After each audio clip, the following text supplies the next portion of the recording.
Welcome to my kitchen. இன்றைக்கி ஒரு சின்ன விலாக்.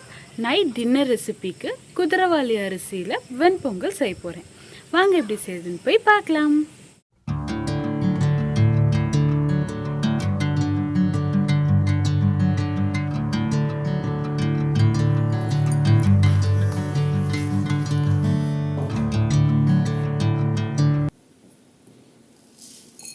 நான் குதிரவாளி அரிசி 1.25 டம்ளர் எடுத்துக்கிறேன்.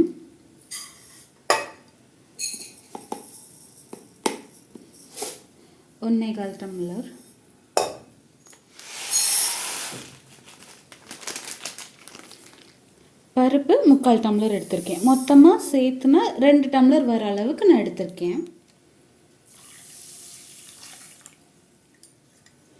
இது தண்ணி இந்த மாதிரி அழுக்காக இருக்கனால கண்டிப்பாக ஒரு 3-4 தடவை வாஷ் பண்ணணும். நான் 2 டம்ளர் போட்டிருக்கேன். 1க்கு 3 மடங்கு அளவு வச்சு நான் தண்ணி ஊற்றுறேன். இப்போ இதில் நான் 1 ஸ்பூன் நெய் ஊற்றுறேன். இப்போ இதை க்ளோஸ் பண்ணி நான் 4 விசில் விட்டு எடுத்துக்க போகிறேன். தண்ணி நீங்கள் என்ன வேணும்னா எக்ஸ்ட்ரா ஆட் பண்ணிக்கலாம். எவ்வளோ தண்ணி ஊற்றுறோமோ அந்தளவுக்கு நல்லா குழஞ்சி வரும்.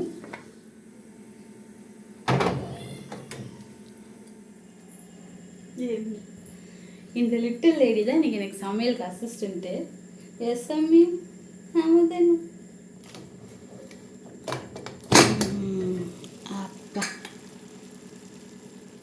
இது பாருங்கள், எனக்கு 1க்கு 3 ஊற்றி இந்த அளவுக்கு கொலன்னு இருக்குது. நான் 4 விசில் தான் விட்டுருக்கேன். கொஞ்சம் டைம் ஆக இன்னும் கொஞ்சம் இஞ்சும். நீங்கள் வேணும்னா பருப்பு ஈக்குவல் குவான்டிட்டி போட்டுக்கலாம். 1 கிளாஸ் அரிசினா 1 கிளாஸ் பருப்பு அப்படி கூட போட்டுக்கலாம். அவ்வளோதான், நல்லா மசிச்சு விட்டுக்கோங்க. இப்போது நான் மிளகு, சீரகம், இஞ்சி துருவினது, 2 பச்சை மிளகாய், இது கொஞ்சம் பெரிய மிளகாய் அதனால நான் 2 தான் எடுத்திருக்கேன்.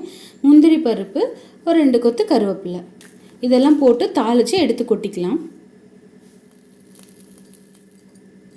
நெய் காஞ்சதும் இந்த ஐட்டம் இதெல்லாம் போட்டுக்கலாம் ஒன்றுன்னா.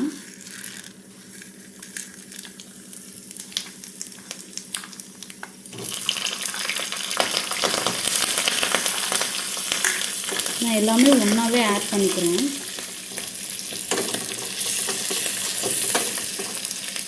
கருவேப்பிலை,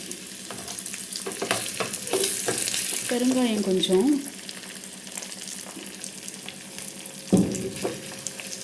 முந்திரி கருகிடாமல் பார்த்துக்கணும். முந்திரி கருகிடுச்சுன்னா நல்லா இருக்காது. அதனால் கொஞ்சம் கருகாமல் சிம்மில் வச்சே தாளிச்சிடலாம்.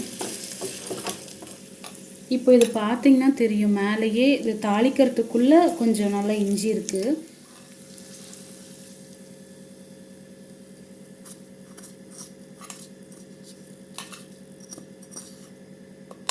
பொங்கல் வைக்கும்போது நான் உப்பு போடல. அந்த உப்பு லாஸ்ட்டாக இப்போ தான் நான் ஆட் பண்ணுறேன். உங்களுக்கு தேவையான அளவு உப்பு போட்டு கிளறிக்கோங்க.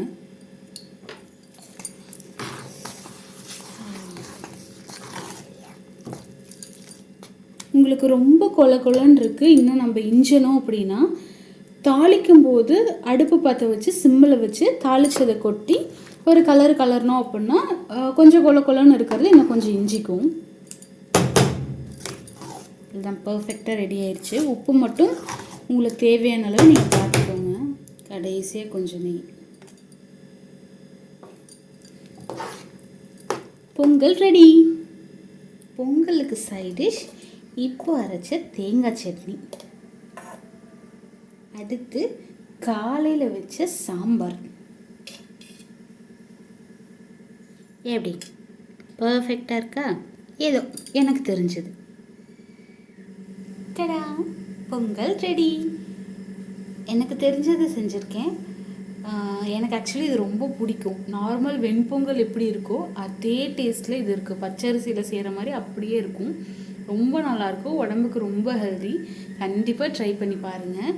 சாம்பார், தேங்காய் சட்னி இதை வச்சு சாப்பிடும்போது ரொம்ப நல்லாயிருக்கும். நான் தேங்காய் சட்னி மட்டும்தான் ஃப்ரெஷ்ஷாக வச்சேன். சாம்பார் காலையில் வச்சது இருந்துச்சு, அதை வச்சு தான் நான் இப்போ மேட்ச் பண்ண போகிறேன். நீங்களும் கண்டிப்பாக ட்ரை பண்ணி பாருங்கள். நெக்ஸ்ட் வீடியோவில் பார்க்கலாம். பாய்.